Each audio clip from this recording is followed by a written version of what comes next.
వచ్చాడు అంటే లోకమంతా చల్లగా ఉండాలని కోరుకున్నాడు అని గుర్తు.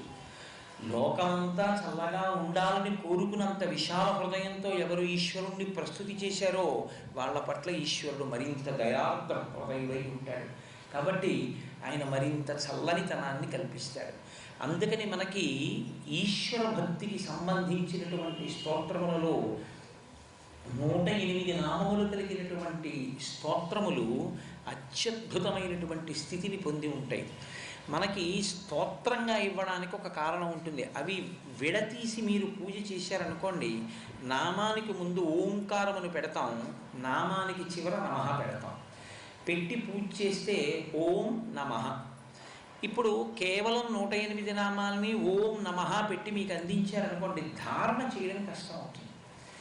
ధారణ చేయడానికి ఇబ్బంది లేకుండా ఉండడం కోసం ఒక స్తోత్రంగా ఒక ఛందస్సులో రచన